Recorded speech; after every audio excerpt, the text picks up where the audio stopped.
नमस्कार विद्यार्थी मित्रों, केम छो? मजामा? 12 साइंस भौतिक विज्ञान प्रकरण नंबर 13 न्यूक्लियस। लास्ट लेक्चर नी अंदर 15मा लेक्चर में आपणे उदाहरणना दाखलाओनी शरूआत करेली छे। आज आपणे एना पछीना उदाहरणना दाखला એટલે કે लेक्चर नंबर 16 માં હવે આગળના દાખલાઓની ચર્ચા કરવાની છે। વિદ્યાર્થી મિત્રો, रोजनी जेमज आजे आपणे केल्क्युलेटर नोट पेन लईने बेसशुं जेथी आपने गणतरी करवी सहेली पड़े। चालो विद्यार्थी मित्रों, आजे लेक्चर नंबर 16 में चौथा उदाहरणनी आपणे चर्चा करीए। चौथुं उदाहरण छे आईएमपी छे, कारण के आपणे आगळ अर्ध आयु विषे भणी गया छीए एना विशेनी चर्चा छे ने विभंजन दर जे छे एना विशेनी चर्चा छे। तो चालो चौथुं उदाहरण शुं कहे छे? उदाहरण नंबर 4।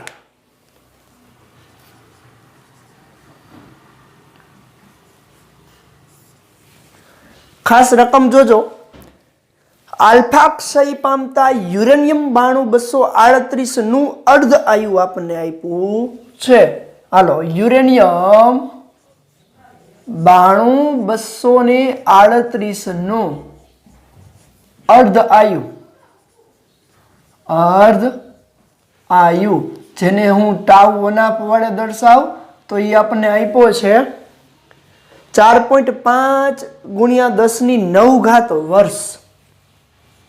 4.5 गुणिया 10⁹ ईयर्स एटले वर्ष। पहला तो आपणे आने सेकंड में कन्वर्ट करवू पड़शे। तो चालो सेकंड में कन्वर्ट करवा माटे 1 वर्ष बराबर केटला सेकंड? तो कि एक तो 365 दिवस, 365 दिवस, एक दिवसनी 24 कलाक अने 1 कलाकनी 3600 सेकंड। हवे आ सेकंड में कन्वर्ट थई गयो।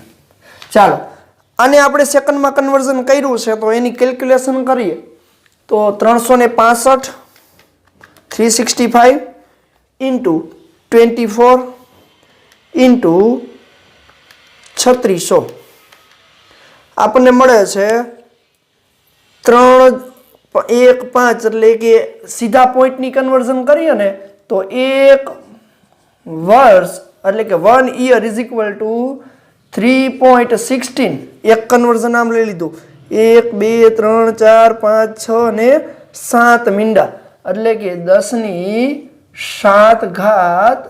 सेकंड।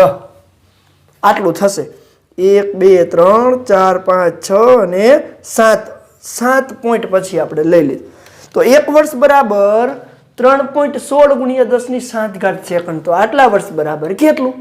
तो सीधे सीधું कन्वर्जन छे माटे टाउ 1/2 ने सेकंड में कन्वर्जन करवुं होय तो 4.5 गुणिया 10⁹ गुणिया 3.16 गुणिया 10⁷ वडे गुणी नाखो એટલે ई सेकंड में कन्वर्ट थई जाए। तो टाउ 1/2 बराबर 4.5 गुणिया 3.16 14.22 गुणिया 9 ने 7 16 सेकंड। चालो टाउ 1/2 आपने मळी गयुं छे। बीजुं शुं कीधुं छे? तो युरेनियम 92238 ना 1 ग्राम नमूनानी एक्टिविटी, युरेनियम 92238 ना 1 ग्राम नमूनानी एक्टिविटी शोधवानी। एक्टिविटी एटले आर विभंजन दर कहेवाय। चालो एक्टिविटी शोधवा माटे पहला तो युरेनियमना 92238 એટલે 238 ग्राम में केटला परमाणु होय? तो कि 1 मोल में होय एटला। तो आपणे एना 1 ग्राम में केटला ई आपणे शोधवा पड़े। तो पहला तो आपने खबर छे एवोग्रेडो आंक जेटला होय। एवोग्रेडो आंक એટલે 6.022 गुणिया 10⁻23 जेटला। तो अहींया त्रिराशि मूकवी पड़शे। चालो अहीं युरेनियम 92238 ना 238 ग्राम 238 38 ગ્રામમાં કેટલા હોય એવોગ્રેડો જેટલા એટલે કે Na જેટલા, જ્યાં Na એટલે 6.022 ગુણ્યા 10 ની 23 ઘાત માટે 1 ગ્રામમાં પરમાણુની સંખ્યા કેટલી? તો શું થશે? 1 ગ્રામમાં પરમાણુની સંખ્યા શોધવી હોય તો n બરાબર શું થાય? Na ના છેદમાં નીચે જાય 238. હાલો Na એટલે 6.022 ગુણ્યા 10 ની 23 ઘાત છેદમાં 238. ચાલો 6.022 ભાગ્યા 238. 0. અહીંયા લખું છું માટે પરમાણુની સંખ્યા 1 ગ્રામ યુરેનિયમ 92 માં પરમાણુની સંખ્યા n બરાબર 0.025 ગુણ્યા 10 ની 23 ઘાત. ચાલો 1, 2 અને 3 એટલે કે 2 પોઈન્ટ આમ લઈ જાવ તો n બરાબર શું થાય? 2.5 ગુણ્યા 10 ની 21 ઘાત પરમાણુ પર મોલ. 1 મોલમાં આટલા હોય. રેડી? તો આપણે શોધવાનું કીધું છે એક્ટિવિટી. રેડી? વિભંજન દર. તો આથી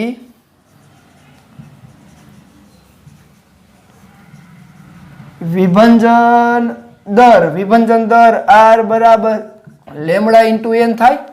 આ સૂત્ર પણ યાદ આપણને હોવું જોઈએ. જ્યાં હાલો tau 1/2 is equal to 0.693 upon lambda થાય. 0.693 upon લેમડા માટે લેમડાને કરતા બનાવ શું થાય? 0.693 છેદમાં tau 1/2 થાય.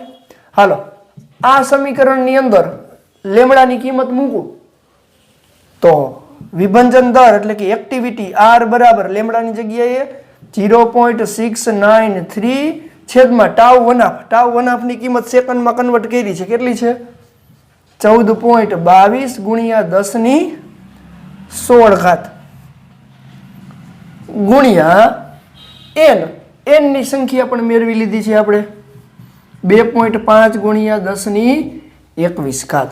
ચાલો એકદમ સરળ છે, કેલ્ક્યુલેશન કરવો જોઈએ.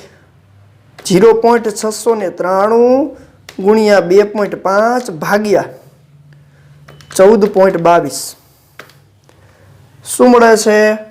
એક્ટિવિટી વિભંજન દર R બરાબર 0.122 ગુણ્યા 21 ઘાતમાંથી 16 ઘાત જાય એટલે 10 ની 5 ઘાત. તો R વિભંજન દર 1.22 ગુણ્યા 10 ની 4 ઘાત વિભંજન પર સેકન્ડ, અથવા એમ પણ કહી શકાય કે 1.22 ગુણ્યા 10 ની 4 ઘાત બેકવેરલ. એનું એકમ શું છે? બેકવેરલ પણ છે. તો જોવો જોઈએ આપણે ઉદાહરણ નંબર 4 ની અંદર શું કર્યું? કંઈ જ નહીં કે અહીંયા યુરેનિયમ 235 નો અર્ધ આયુ આપ્યો હતો. અર્ધ આયુ ઉપરથી આપણે પેલા એના વર્ષને સેકન્ડમાં કન્વર્ટ કર્યું. તો હવે યાદ રાખવાનું છે કે 1 વર્ષ બરાબર 3.16 ગુણ્યા 10 ની 7 ઘાત સેકન્ડ થાય. દર વખતે આપણે શોધવું પડે નહીં એટલા માટે. ચાલો તો જો આપણે વિભંજન દર આવડી જાય એટલે કે સેકન્ડ ઉપરથી વિભંજન દર. હવે ખાસ જોવાની વસ્તુ છે અહીંયા આપણે જોયું કે યુરેનિયમ 238 એનું પરમાણુ દળ કહેવાય. તો 238 ગ્રામમાં એવોગ્રેડો જેટલા પરમાણુઓ હોય. તો આપણે તો 1 ગ્રામની એક્ટિવિટી કીધી છે. તો 1 ગ્રામમાં કેટલા એ આપણે શોધવા પડે. 1 ગ્રામમાં કેટલા એ પરમાણુની સંખ્યા મળી જાય વિભંજન દરની અંદર.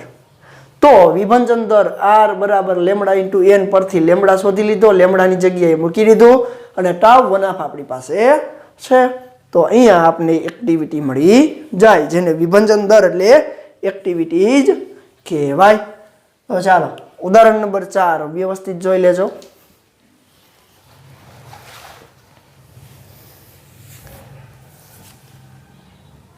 હાલો સ્ક્રીનશોટ પાડી લ્યો.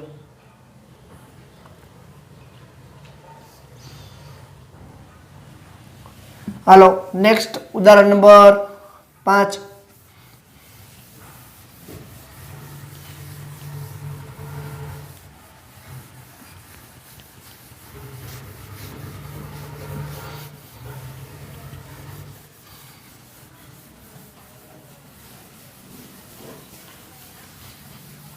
હાલો શું કહે છે ઉદાહરણ નંબર 5 જોવો જોઈએ.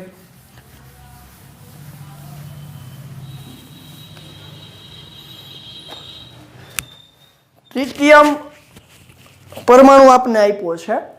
ટ્રિટિયમનો 12.5 વર્ષના અર્ધ આયુ સાથે ઉદાહરણ નંબર 5. ચાલો ટ્રિટિયમનો અર્ધ આયુ કેટલો આપ્યો છે? tau 1/2 is equal to 12.5 year. Ready? 12.5 વર્ષ સાથે બીટાક્ષય પામે છે. તો 25 વર્ષ પછી શુદ્ધ ટ્રિટિયમના નમૂનાનો કેટલો અંશ અવિભંજિત રહેશે? ચાલો 25 વર્ષ પછી અવિભંજિત ન્યુક્લિયસનો અંશ આપણે શોધવાનો છે. તો યાદ કરો છો ઓલો ગ્રાફ ચરઘાતાંકીય રીતે આમ ઘટતો હતો, એમાં n0/2 હોય, n0/2 ત્યારે સમય કેટલો હતો? tau 1/2. પછી એના પછીના n0/2 એટલે કે n0/4 ત્યારે 2 tau 1/2 હતું. તો જોવો જોઈએ અહીંયા આપણને આપ્યું શું છે કે ટ્રિટિયમનો અર્ધ આયુ 12.5 વર્ષ છે. તો t બરાબર 25 વર્ષ પછી અવિભજિત ન્યુક્લિયસની સંખ્યા આપણે શોધવાની કીધી. તો જોવો જોઈએ પહેલા tau 1/2 એ 12.5 અને બીજો tau 1/2 એટલે બીજો 12.5 જેટલો સમય, ત્યારે અવિભજિત ન્યુક્લિયસની સંખ્યા શોધવાની થાય. તો જોવો જોઈએ અહીંયા આપણે આવું કરી શકીએ. ધારો કે n0/2 જેટલા અવિભજિત ન્યુક્લિયસ માટે નો સમય શું છે? માટેનો સમય tau 1/2 છે. એના પછીના tau 1/2 માંથી આમાંથી અડધો થાય ને, એટલે કે t બરાબર 25 વર્ષ. એનો મીનિંગ એવો થાય t બરાબર 25 વર્ષ એટલે 2 tau 1/2. એવું જ થયું ને? 2 ગુણ્યા tau 1/2 2 ગુણ્યા 12.5 એટલે 25 વર્ષ જ થાય ને. તો 2 tau 1/2 એ કેટલો થાય છે? તો n0/2 માંથી n0/2 એટલે કે t બરાબર 25 વર્ષે. t બરાબર 25 વર્ષે પ્રશ્ન શું પૂછ્યો એ જોવો. તો કે કેટલો અંશ ટ્રિટિયમનો અવિભજિત રહે? તો 2 tau 1/2 જેટલો રહે. તો n0/2 હોય તો શું થાય? n0/2 હોય તો એના પછી 25 વર્ષે n0/4 એટલે કે 1/4 ભાગ બાકી રહેશે. હાલો એક આ રીતે પણ તમે કરી શકો, કારણ કે એના પછીનો સમય એટલે 25 વર્ષ. હાલો 50 વર્ષે કહીએ તો એના પછીનો 12.5 અને એના પછીનો 12.5 એટલે તમને n0/8 અને n0/16 તમને મળશે. પણ અહીંયા આપણે 1/16 ભાગ થયા ત્યારે, પણ અહીંયા આપણે માત્ર ને માત્ર 25 વર્ષે કીધું છે. 50 વર્ષે કીધું હોત તો એના પછી થાત, 100 વર્ષે કીધું હોત તો એના પછી થાત. રેડી? એક આ રીતે કરી શકાય. એક આપણી પાસે સૂત્ર છે, એક તો n શોધવાનું એટલે કે વિભંજન દર શોધવાનું સૂત્ર છે. એના પરથી પણ તમે શોધી શકો છો। જેમ કે આપણી પાસે ટાઉ વનાપ બરાબર 12.5 વર્ષ છે, એના પછીનો બીજો સમય એટલે કે ટી બરાબર ટાઉ વનાપ જેટલો સમય થાય છેદમાં n, એટલે કે n ગણો સમય થતો જાય, તો ટી બરાબર n ગુણ્યા ટાઉ વનાપ। જોજો આ ખાસ સૂત્ર જોજો, ટી બરાબર n ગુણ્યા ટાઉ વનાપ જેટલો સમય। જો n શોધવો હોય તો શું થાય, ટી ના છેદમાં ટાઉ વનાપ। હાલો, માત્ર n બરાબર ટી એટલે કેટલો સમય હતો, 25 વર્ષ, તો 25 ના છેદમાં ટાઉ વનાપ કેટલો છે, 12.5, એટલે n બરાબર 2 મળી જાય। હાલો, n બરાબર 2 મળી ગયો, એટલે કે માત્ર ને માત્ર બીજા તબક્કામાં જ અવિભાજિત ન્યુક્લિયસની સંખ્યા છે। તો અહીંયા હું લખું છું, તો શું થાય, તો તમારે શોધવું શું છે, વિભાજન દર। તો વિભાજન દર માટે n is equal to 1/2n, આ સૂત્ર યાદ રાખવાનું છે। હવે એમાં કિંમત મૂકો તો શું થાય, n is equal to વિભાજન દર અવિભાજિત ન્યુક્લિયસની સંખ્યા 1/2 નો વર્ગ, શું થાય, 4 મળી ગયું, 1/4 જે આપણે મેળવવું હતું। તો કેટલો ભાગ બાકી રહેશે, ચોથો ભાગ બાકી રહેશે। ખાસ આ સૂત્રને યાદ રાખજો કે જેથી તમે શોર્ટ ટ્રીકથી આનો MCQ પૂછાય તોય કરી શકો। રેડી? હવે ઉદાહરણ તરીકે 50 વર્ષ કીધું હોત તો શું થાત, આ સૂત્રમાં ટી બરાબર 50 ના છેદમાં 12.5 થાત, જે મળે ઈ n મળે, n મળી જાય એટલે પાછું આમાં મૂકી દો તો એટલામાં ભાગ મળી જાય। 100 વર્ષ કીધું હતું, 100 ના છેદમાં 12.5, રેડી? 150 કીધું હતું, 150 ના છેદમાં 12.5, જેટલા વર્ષે અવિભાજિત ન્યુક્લિયસ કીધા હોય એ સીધા n મળી જાય આ સૂત્ર ઉપરથી। એટલે ખાસ આ પણ યાદ રાખવાનું। આ MCQ માટે શોર્ટ ટ્રીક છે, ખૂબ જ અગત્યની। MCQ સોલ્વ કરવા છે ને ત્યારે આ ખૂબ જ ઉપયોગી નીવડશે। તો આ છે ઉદાહરણ નંબર 5, નાનું એવું દાખલો છે પણ એ અગત્યનો એટલા માટે છે કે આમાંથી MCQ કાઢી શકાય। તો ચાલો આ પણ જોઈ લેજો, ચાલો સ્ક્રીનશોટ લઈ લ્યો, પછી આપણે ઉદાહરણ નંબર 6 તરફ જઈએ।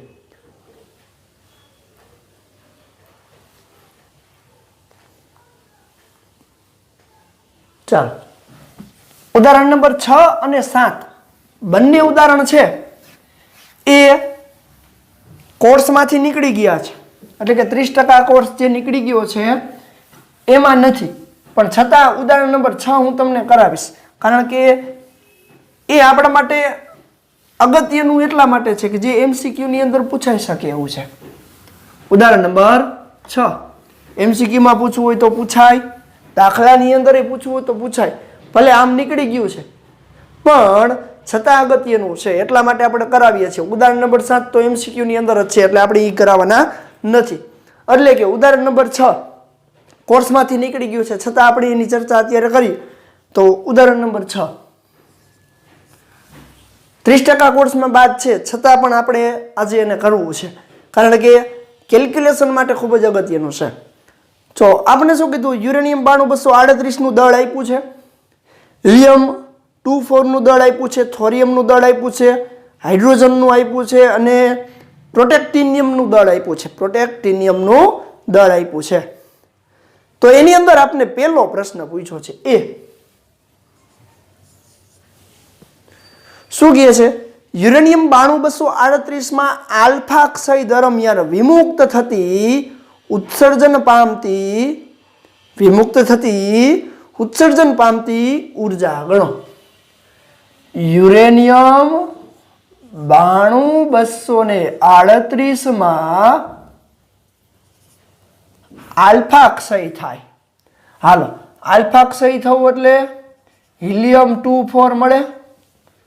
હાલો, હિલિયમ 24 બે પરમાણુ ક્રમાંકમાં ઘટાડો એટલે થોરિયમ મળે। થોરિયમ 90234 પ્લસ ઉર્જાનું ઉત્સર્જન થાય છે। તો આપણે એ જ કીધું છે કે યુરેનિયમમાં આલ્ફા ક્ષય થાય ત્યારે ઉત્સર્જતી ઉર્જા એટલે કે Q ની ગણતરી કરવાની છે. તો આપણી પાસે બધાના દળ છે, એના કુલ દળમાંથી આ દળ બાદ કરો, દળનો સંયુક્ત દળ એટલે E બરાબર ડેલ્ટા mc² પ્રમાણે મેળવી શકીએ. ચાલો વિમુક્ત થતી ઉર્જા યુરેનિયમ 92238 માં વિભંજન દરમિયાન એટલે કે આલ્ફા ક્ષય દરમિયાન વિમુક્ત થતી ઉર્જા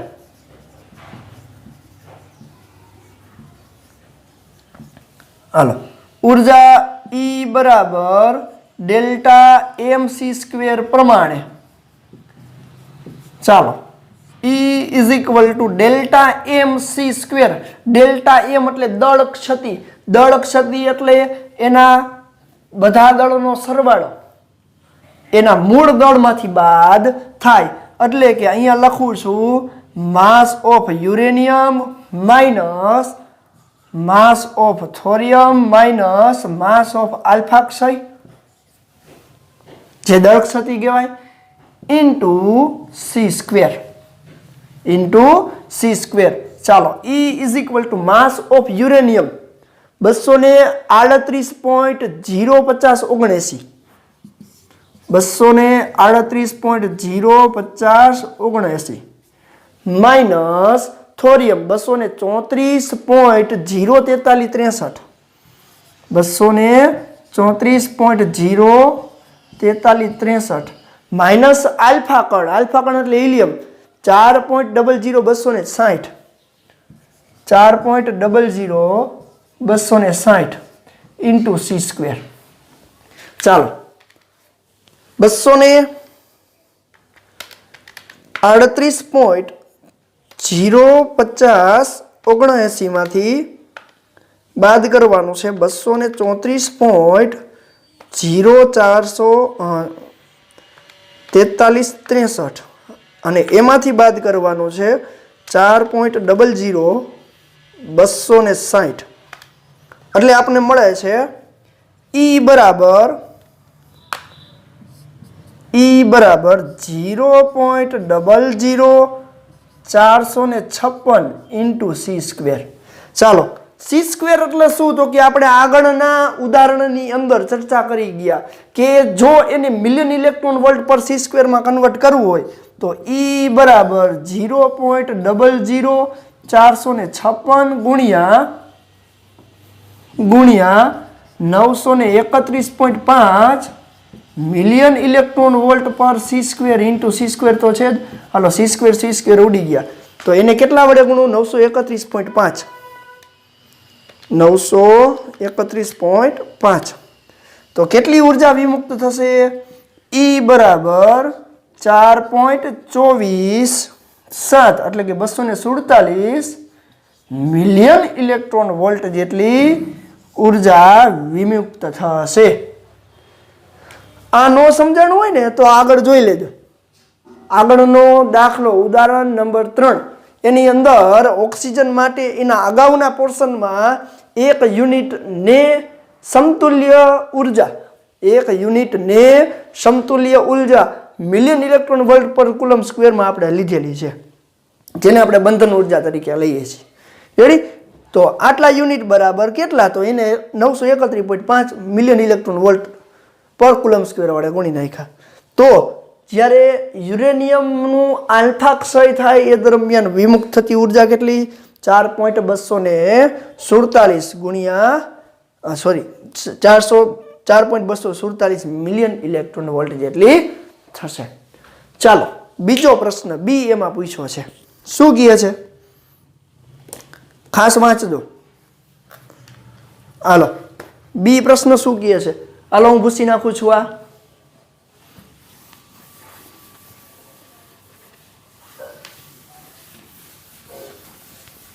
હાલો બી માં શું પૂછ્યું છે? પ્રોટેક્ટિનિયમ માટે છે. પ્રોટેક્ટિનિયમ Pa ઈ પ્રક્રિયા થાય એના માટે. તો શું કહે છે? હાલો પ્રોટેક્ટિનિયમ તો યુરેનિયમ 9238 ની સ્વતઃ પ્રક્રિયામાં પ્રોટોનનું ઉત્સર્જન કરી શકે નહીં તેમ દર્શાવો. પ્રોટેક્ટિનિયમ ઉત્પન્ન ન થાય એવું દર્શાવવાનું કીધું.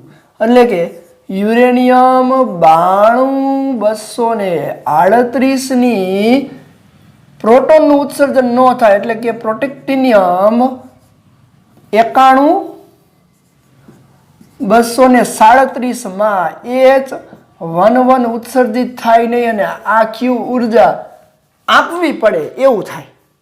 એટલે કે હવે આ ઉર્જા કેવી મળવી જોઈએ? ઋણ મળવી જોઈએ. એટલે કે આ ઉત્સર્જિત ઉર્જા નહીં થાય. શું થશે? શોષિત ઉર્જા. એટલે કે આ પ્રક્રિયા આપમેળે નથી થતી એવું સાબિત કરવાનું છે. આપમેળે થાય નહીં તેવું સાબિત કરવાનું છે. જો આપમેળે થતી હોય તો ઉર્જા ધન મળે એટલે કે ઉત્સર્જિત ઉર્જા કહેવાય. રેડી? વિમુક્ત થતી ઉર્જા કહેવાય. જો આપમેળે ન થાય તો એ ઉર્જા ઋણ મળે એટલે કે ઉર્જા વિમુક્ત થાય નહીં. એની જગ્યાએ આ પ્રક્રિયા કરવા માટે ઉર્જા આપવી પડતી હોય. તો એવું ક્યારે ખબર પડે? જે ઉર્જા મળે છે એ ઋણ મળે ને ત્યારે ખબર પડે. તો ચાલો જોઈએ. તો આપેલ પ્રક્રિયા કરવા માટે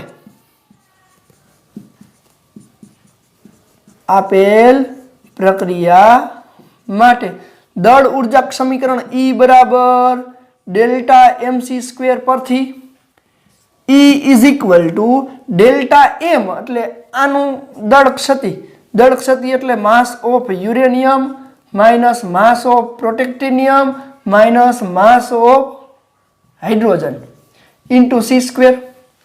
હાલો બધાના દળ મૂકું તો 238.050 238.050 238.050 પ્રોટેક્ટિનિયમનું દળ છે 237.051 237.051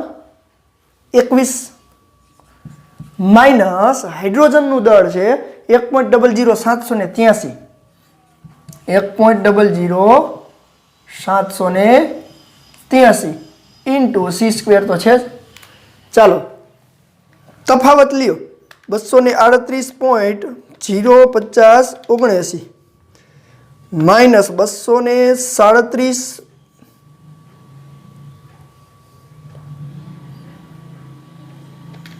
હાલો 238.05079 માઇનસ 237.051 માઇનસ 1.00783 આપણને મળે છે E બરાબર માઇનસ 0.00825 ગુણ્યા c². હાલો ગુણ્યા c² એટલે ગુણ્યા 931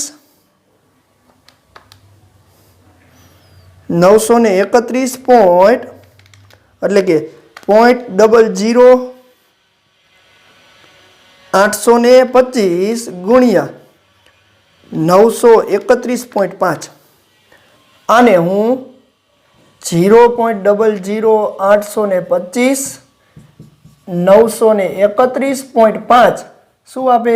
મિલિયન ઇલેક્ટ્રોન વોલ્ટ આપશે. c² ઉડી જાય તો શું મળે?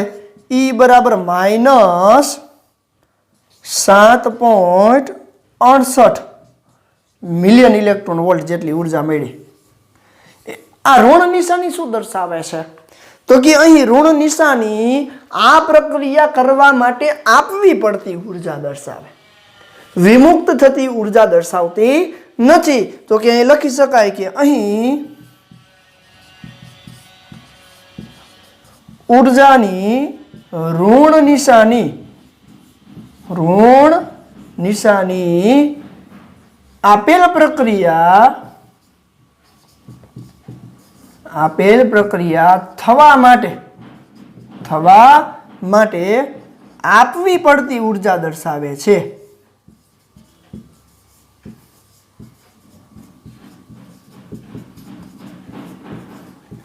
આથી આ પ્રક્રિયા આપમેળે થશે નહીં, આપમેળે થશે નહીં. જો આટલી ઉર્જા તમે એને આપશો તો જ એ યુરેનિયમમાંથી પ્રોટોનનું ઉત્સર્જન થાય છે અને પ્રોટેક્ટિનિયમ બનશે. પણ જો આટલી ઉર્જા એને નહીં મળે તો આ પ્રક્રિયા જ થશે નહીં. જે આપને પ્રશ્ન પૂછ્યો હતો કે સ્વતઃ પ્રોટોનનું ઉત્સર્જન થઈ શકે નહીં. સ્વતઃ એટલે આપમેળે આની અંદરથી પ્રોટોનનું ઉત્સર્જન થશે નહીં. ચાલો એના પછી ઉદાહરણ નંબર 7 છે એ કોર્સમાંથી નીકળી ગયું છે, પણ આપણે જે થિયરી ભણ્યા છીએ રેડી એ થિયરીમાંથી જ બધા પ્રશ્નોના ઉકેલ છે. આપણે જે થિયરી નીકળી ગઈ છે એ પણ આપણે ભણાવી જ છે. એટલે કે ઉદાહરણ નંબર 7 છે એ જે લોકો નીટની તૈયારી કરે છે, જેડબલની તૈયારી કરે છે એવા વિદ્યાર્થીઓને એકવાર વાંચી લેવાનું છે. એમાં કોઈ ગણતરી છે નહીં. આ પ્રશ્ન ઉદાહરણ નંબર 7 ની અંદર દળ અક્ષથી પ્રોટોનનું ઉત્સર્જન, પ્રોટોનની સંખ્યા, ન્યુટ્રોનનું ઉત્સર્જન, ન્યુટ્રોનની સંખ્યા અને એમાંથી બાદ કરેલા ઇલેક્ટ્રોનના દળની સંખ્યામાંથી આ બધાના પ્રશ્નો તમને મળી જશે. એટલે કે ઉદાહરણ નંબર 7 એવા વિદ્યાર્થીઓ કરવાનું છે કે જે ખરેખર જેડબલઈ નીટની તૈયારી કરે છે. બાકી બોર્ડની તૈયારી કરતા વિદ્યાર્થીઓ માટે ઉદાહરણ નંબર 7 30% કોર્સમાંથી નીકળી ગયું છે, 6 પણ નીકળી ગયું છે, પણ એ લોકોએ કરવાનું જ છે. કેમ? કારણ કે ગણતરી વાળું છે અને આ MCQની અંદર આવી શકે છે.